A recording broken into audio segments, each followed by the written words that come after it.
Parlamentar que participou das discussões da redação da nova lei anticrimes foi a deputada federal Adriana Ventura, do Novo de São Paulo, que está conosco aqui nos Bastidores do Poder nesta segunda-feira. Boa tarde, deputada. Boa tarde, Rodrigo, Cristiano. Boa tarde, capitão Augusto. O capitão Augusto participou um pouquinho mais cedo aqui conosco, viu, deputada? Deputada, o que aconteceu na análise, na apuração, nesses detalhes finais do pacote que possibilitaram a passagem de um item tão importante como esse que resultou na libertação de um criminoso perigoso, hein? Pois é, olha, uma soma de fatores, né? A gente, da mesma maneira que a gente fala que um avião não cai por uma única razão, né? Essa coisa horrorosa que está acontecendo e aconteceu, que todo mundo estarrecido, não foi um fator só, né? Foram vários e vários fatores. Então, se a gente pega desde a análise do pacote anticrime, como ele foi feito, né, que chegou ali o projeto do ministro Moro, do ministro Alexandre de Moraes, daí começaram a ser colocadas várias outras coisas, suprimidas outras coisas, começou a aparecer uma coxa de retalho de várias maneiras e muitos pontos sem a devida discussão, né? Então tem esse ponto do artigo 316, que é o que está em questão agora, tem o juiz de garantia, por aí vai. Não teve a devida discussão e as devidas consequências. Às vezes a intenção é boa, mas a consequência é catastrófica. Agora, deputada, a intenção era boa mesmo, né? Esse não era o objetivo, no fundo, ou seja, de alguma forma beneficiar presos preventivos, principalmente até políticos que estão enrolados na justiça. A senhora que acompanhou esse bastidor, essas pressões internas no Legislativo, não tinha algo por trás justamente para beneficiar pessoas que têm culpa no cartório, mas estavam presas preventivamente? Olha, essa análise super fria, é claro que a intenção, né, a gente pode até supor, mas a gente não consegue materializar. Então, que realmente tem, assim, algumas horas a gente para e fala assim, nossa, isso daqui está beneficiando bandido, isso daqui está beneficiando investigado, condenado, tanto assim que eu fui contra esse dispositivo, né? Agora, existe também, o grande argumento do outro lado é que existe, assim, uma grande massa de pessoas que estão presas preventivamente e que ficam ali anos esperando um julgamento que demora por causa da morosidade da justiça e por causa do nosso sistema processual complexo. Isso não chega. Então, a questão é como a gente faz para melhorar essa situação. Se nós temos 250 mil presos, mais ou menos, nessa situação, né? E outra coisa também, foi no momento, já que você tocou dessa intenção, né, quando eu falei da intenção e a tua pergunta foi sobre a intenção, o momento ali do pacote anticrime, a gente viu uma pressão enorme contra a Lava Jato, era uma ofensiva contra a Lava Jato, tanto assim que no dia que foi votado o pacote anticrime, você via a reação de vários parlamentares que iam ao microfone e falavam, é a derrota do Sérgio Moro, é a derrota da Lava Jato. A gente via isso. Então, o que eu estou contando aqui, todo mundo viu. Então, a gente percebe que tem uma situação com vários ânimos, onde realmente muitos cuidados, assim, não foram tomados, não foram avaliados, né? Eu fui contra esse artigo 316 por várias razões, né?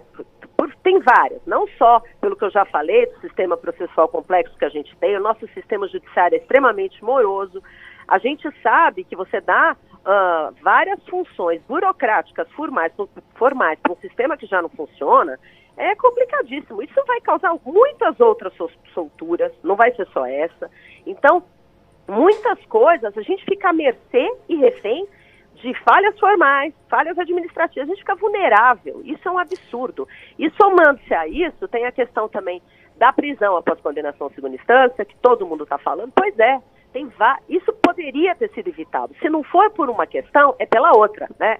Então são vários fatores somados, que quando a gente pega a coisa somente, ela parece bem inocente. Agora, quando você soma com várias outras coisas que não funcionam, ou que não são votadas e que o parlamento não decide, a gente fica à mercê e vulnerável.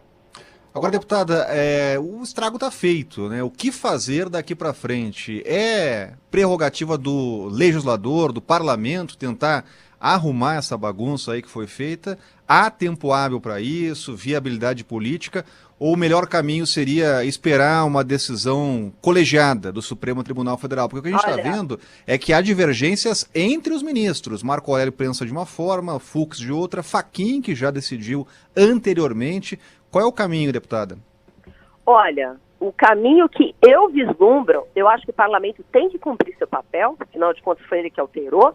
Eu acho que, para o caso específico, não há tempo, porque ele já está foragido, inclusive, mas a gente precisa alterar esse dispositivo. O meu gabinete já está trabalhando nisso e vários outros gabinetes de vários outros deputados, eu espero, porque a gente agora precisa fazer uma união de esforços, uma pressão para que isso seja aprovado ao toque de caixa e alterado, é isso mesmo, que volte, porque se o judiciário não tem condição estrutural, não dá conta de fazer isso, assim como também o juiz de garantia não ia colar por conta disso, aqui não dá conta, a gente aprova a lei que não serve, que não vai ser cumprida, a gente tem que voltar atrás e consertar isso, gente.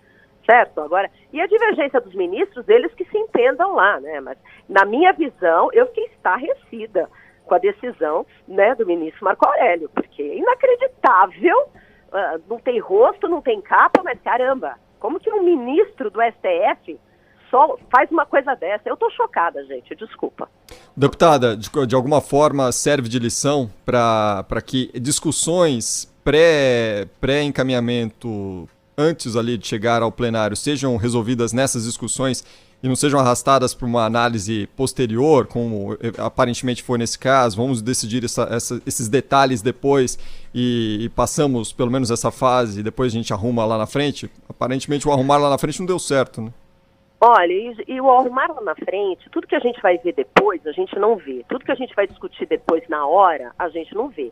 Até quem conhece o funcionamento, de como são as votações, de como a pauta é feita, a gente sabe como é. Coloca lá no dia, ninguém esperava que chegasse ali para ser votado no dia, e naquela hora, todo mundo acalorado. Essas discussões relevantes, esses pontos que ficaram para ser avaliados depois, na hora isso não acontece, seja por pressão dos parlamentares, dos líderes, da opinião pública.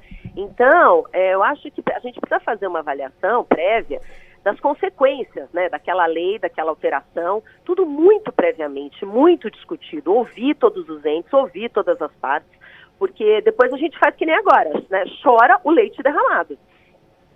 Agora, deputada, a senhora lembrou bem da questão da segunda instância. Ele já tem condenação em segunda instância. Se realmente tivesse esse entendimento fixado na Constituição, ele não sairia da cadeia. Qual é a perspectiva que a gente pode esperar aí para este ano ainda? As comissões não estão funcionando, até hoje não aprovaram lá o projeto de resolução, né? Há tempo ainda para votar uma proposta dessa magnitude, uma mudança à Constituição que garanta que o condenado em segunda instância deve ficar atrás das grades?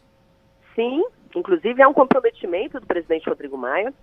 As comissões não estão funcionando, mas olha, nós fizemos uma discussão tanto da Frente contra a Corrupção sobre isso, assim como o presidente da comissão, o relator e o autor também já fizeram uma leitura informal. Houve um comprometimento do presidente Rodrigo Maia que isso vai levar a plenário até dezembro para ser votado, porque isso já está bem discutido, já está maduro, então realmente isso precisa caminhar e vai caminhar, sabe? Porque não tem mais desculpa, não há mais o que ficar esperando, né? Agora a gente está vendo as consequências de protelar, não é? Isso é muito grave, gente. E deixar também cada hora o STF mudar de opinião, uma hora aqui, uma hora ali, então o parlamento tem que realmente assumir o seu papel e votar. E o presidente Rodrigo Maia se comprometeu a fazer isso até o final desse ano. Muito bem, nós conversamos aqui nos Bastidores do Poder com a deputada federal Adriana Ventura, ela que é do Novo aqui de São Paulo. Deputada, obrigado pela atenção conosco, até uma próxima. Até uma próxima, um abraço, muito obrigada. Obrigado, deputada.